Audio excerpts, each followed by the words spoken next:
103 साल की उम्र में दादाजी का स्वर्गवास हुआ तो पूरा इलाका रोया।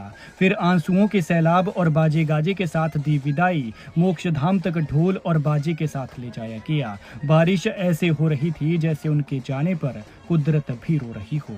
103 साल की उम्र में अगर कोई भगवान को प्यारा हो तो वो कोई आम नहीं बल्कि महान पुण्य आत्मा ही हो सकती है, क्योंकि आज के दौर में इंसान की औसतन आयु 60 से 70 साल या फिर इससे भी कम रह गई है। और ऐसे में शतायु यानी 100 साल यानी 1 सदी तक जीना, और वो भी बिना किसी बीमारी के, एक सपने जैसा लगता है। ये दादाजी जिला बिलासपुर के डंगार के पास कुड़साई के रहने वाले थे। 103 साल उम्र बताई जा रही है। बताया जा रहा है कि इतने उम्र दराज होने पर भी दादाजी बिल्कुल स्वस्थ और निरोग रहते थे। परिवार के सदस्य के जाने का दुख तो सबको होता है। इनके परिवार का भी बुरा हाल हुआ। बेचारे दहाड़े मार मार कर रोए, क्योंकि इनके सिर से बुजुर्ग उम्रदराज तजुर्बेकार पेड़ की छाया चली गई। लेकिन फिर भी इन्हें यादगार विदाई दी गई, क्योंकि इन्होंने अपना सारा जीवन शान से जिया, इज्जत से सिर उठाकर और सीना तान कर जिया। और आखिर में जब सांसारिक यात्रा पूरी कर भगवान के परम धाम को गए तो इनके जाने पर कुदरत भी रो पड़ी। ना जाने कितने ही घरों में इनके हाथों के स्वाद का जादू बिखरा था। कितनी ही शादियों का खाना, कितनी ही धाम इनके हाथों से होकर निकली थी। दादाजी मशहूर बोटी थे। अगर आप हिमाचली हैं तो बोटी शब्द समझ गए होंगे, लेकिन अगर आप हिमाचल के बाहर के हैं तो शायद आपको समझ नहीं आया होगा।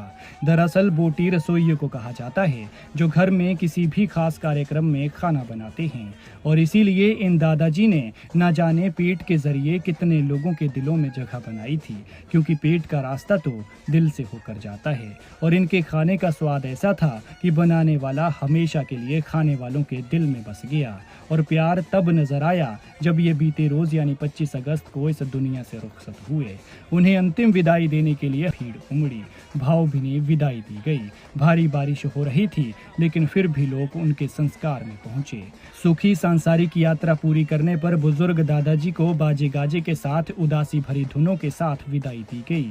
हमारे बुजुर्ग हमारी शान है, हमारी पहचान है और हमारा आधार है। अच्छा लगता है जब सिर पर बुजुर्गों का हाथ हो, उनके तजुर्बे से भरे वृक्ष की सिर पर छाया हो। लेकिन इंसान टूट जाता है जब वो छायादार पेड़ गिर जाता है और छोड़कर चला जाता है। लेकिन सच ये है कि एक दिन तो सबको जाना है, और जाए तो इन बुजुर्ग की तरह अपनी पूरी उम्र बिताकर और सुखी जीवन जीकर। खैर, भगवान इस पुण्य आत्मा को अपने श्री चरणों में स्थान दे और दुखी परिवार को दुख सहने की शक्ति। द पॉइंट हिमाचल के लिए कमल शर्मा की रिपोर्ट।